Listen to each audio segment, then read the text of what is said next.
Assalamualaikum warahmatullahi wabarakatuh. Halo semuanya, bagaimana kabarnya hari ini? Semoga kalian sehat walafiat. Anak-anakku semua, mari kita membahas tujuan kedua pembelajaran kita hari ini, yaitu tentang pasar. Jadi, apa saja yang akan kita capai pada hari ini? Setelah kita membahas tentang permintaan penawaran, sekarang kita akan membahas tentang pengertian fungsi dan macam-macam dari pasar. Untuk itu, mari kita lanjut ke materi.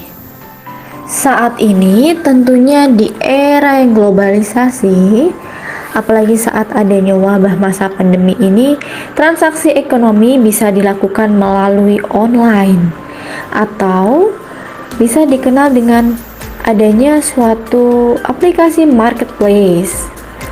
Ya, interaksi bisa dilakukan melalui internet ya. Oleh karena itu, jangkauan pasar bisa dilakukan kapanpun, dengan siapapun, dan dimanapun, serta oleh kesepakatan. Adanya penjual, pembeli, dan barang yang akan diperjualbelikan, walaupun tanpa adanya pertemuan. Nah, maka pasar ini dalam arti sempitnya merupakan tempat bertemunya penjual dan pembeli untuk melakukan transaksi jual-beli. Selanjutnya, dari ilustrasi awal tadi kita bahas, sehingga bisa disebutkan bahwa pasar dalam arti luas adalah merupakan sarana bertemunya penjual dan pembeli, baik secara langsung maupun tidak langsung, untuk melakukan jual beli atau proses terjadinya interaksi antar penjual dan pembeli untuk mencapai kesepakatan harga dan jumlah barang atau jasa yang diperjualbelikan. Tentunya, berdasarkan penjelasan pengertian pasar tersebut, terdapat unsur-unsur penting dalam membentuk suatu pasar. Yang pertama adalah adanya barang yang diperjualbelikan, walaupun hanya berupa sampel atau contoh. Yang kedua, adanya penjual dan pembeli, walau tidak bertemu secara langsung. Yang ketiga, adanya kesepakatan antara penjual dan pembeli. Dan yang keempat adalah adanya media komunikasi antara penjual dan pembeli. Pasar memiliki fungsi antara lain: pertama, distribusi; kedua, pembentuknya harga; ketiga, promosi. Mari kita bahas satu persatu tentang fungsi pasar. Yang pertama adalah fungsi distribusi, di mana fungsi ini digunakan untuk memperlancar distribusi atau menyalurkan barang dari produsen ke konsumen. Tentunya lancarnya distribusi barang dan jasa ini menunjukkan berfungsinya pasar secara baik. Yang kedua adalah fungsi pasar sebagai pembentuk harga. Pasar merupakan adanya kesepakatan antara penjual dan pembeli. Pembeli biasanya membeli barang dengan memperhitungkan manfaat atau kegunaannya dari barang dan cenderung dengan harga yang murah. Sedangkan pedagang biasanya memperhitungkan laba yang diinginkan, sehingga terjadilah tawar-menawar tadi untuk mencapai kesepakatan. Dan ini merupakan dari fungsi pembentuk harga. Yang ketiga, fungsi pasar adalah fungsi promosi. Fungsi ini adalah membangkitkan minat konsumen untuk membeli produk yang ditawarkan dengan memperkenalkan hasil produksi kepada masyarakat. Melalui fungsi ini, pasar juga menjual barang sekaligus memperkenalkan hasil produksinya kepada masyarakat. Fungsi promosi ini sangat menentukan omset penjualan, apalagi tunjang dengan kualitas barang yang bagus dan dengan harga yang murah. Pasar banyak macamnya, dan pada dasarnya pasar dapat dibedakan menurut beberapa kriteria, antara lain sebagai berikut. Macam menurut wujudnya yang dibedakan menjadi konkret dan abstrak. Kedua, Macam menurut jenis barang yang diperdagangkan, adanya konsumsi dan produksi. Yang ketiga, pasar menurut luas jaringan distribusi, terdapat pasar setempat dan pasar nasional. Yang keempat, pasar menurut waktu penyelenggaraannya, terdapat pasar harian, pasar mingguan, pasar bulanan, dan pasar tahunan. Yang kelima adalah pasar menurut organisasi atau strukturnya, yaitu terdapat persaingan sempurna dan persaingan tidak sempurna. Macam pasar yang pertama adalah pasar menurut wujudnya, terbagi menjadi dua, yaitu pasar konkret dan pasar abstrak. Untuk pasar konkret sendiri disebut dengan pasar yang nyata, jadi unsur-unsurnya itu seperti ada penjual, pembeli, dan barang yang akan diperjualbelikan. Contohnya yaitu pasar kebutuhan sehari-hari. Kategori kedua adalah pasar abstrak. Pasar ini adalah pasar yang antara penjual dan pembeli, dan barang yang diperjualbelikan tidak dapat bertemu langsung di dalam pasar. Akan tetapi, transaksi dilaksanakan melalui alat komunikasi.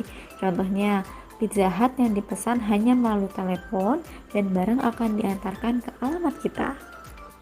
Yang kedua yaitu adalah pasar menurut jenis barang yang diperdagangkan. Yang pertama ada pasar barang konsumsi dan yang kedua pasar barang produksi. Untuk pasar barang konsumsi yaitu pasar yang memperjualbelikan barang-barang keperluan sehari-hari. Contohnya ada pasar ikan, pasar buah-buahan, dan supermarket atau mall. Yang kedua adalah pasar barang produksi. Nah, ini menyediakan keperluan faktor-faktor produksi seperti pasar tenaga kerja yang merupakan tempat tenaga kerja mencari lapangan pekerjaan. Lalu adanya pasar modal. Yang ketiga itu pasar menurut luas jaringan distribusi. Ada pasar tempat, yaitu pasar yang digunakan oleh masyarakat di wilayah sekitar dan melibatkan penjual dan pembeli di daerah tersebut. Contohnya ada pasar Beringharjo di Yogyakarta yang tepat di Malioboro. Lalu ada pasar Klewer yang berada di Solo. Yang kedua adalah pasar nasional, pasar yang cakupan pembeliannya dalam wilayah suatu negara. Nah, contohnya ada pasar valuta asing, pasar modal, dan pasar bahan mentah. Yang ketiga ada pasar regional. Pasar ini yaitu berasal dari daerah pemasarannya meliputi beberapa negara yang berada dalam satu kawasan.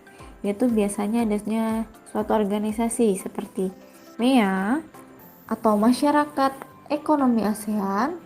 Lalu ada AFTA yaitu yang ada di ASEAN.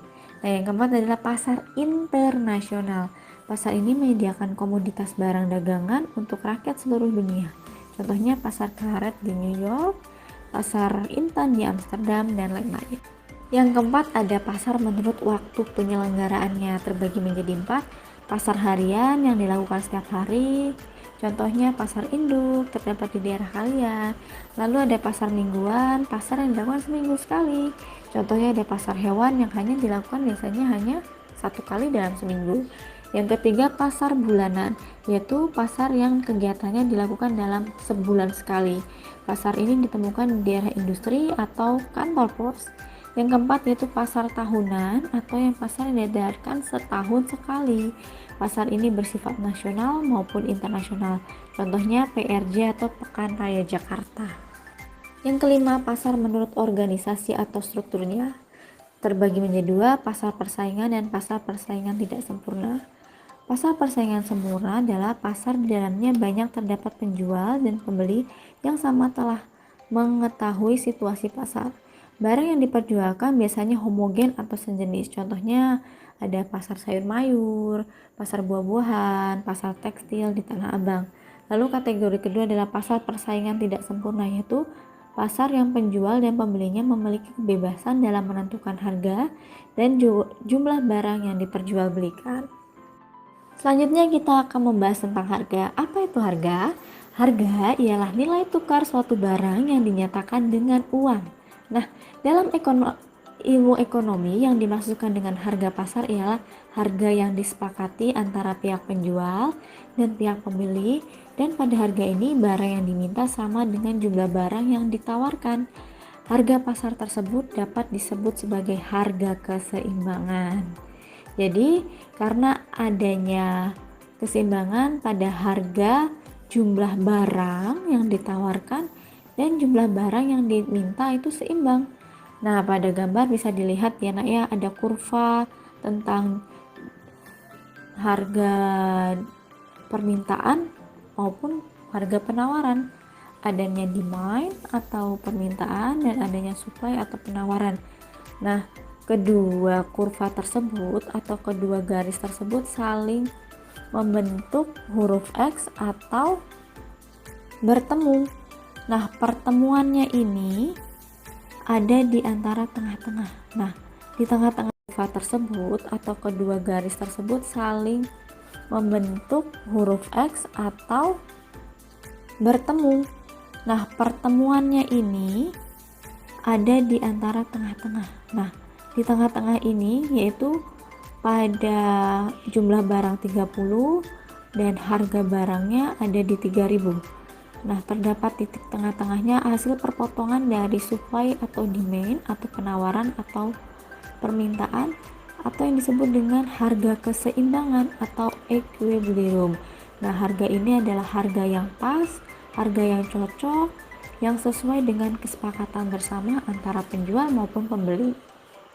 Demikian pertemuan kali ini tentang pasar. Saya akhiri pertemuan hari ini dengan See you. Assalamualaikum warahmatullahi wabarakatuh.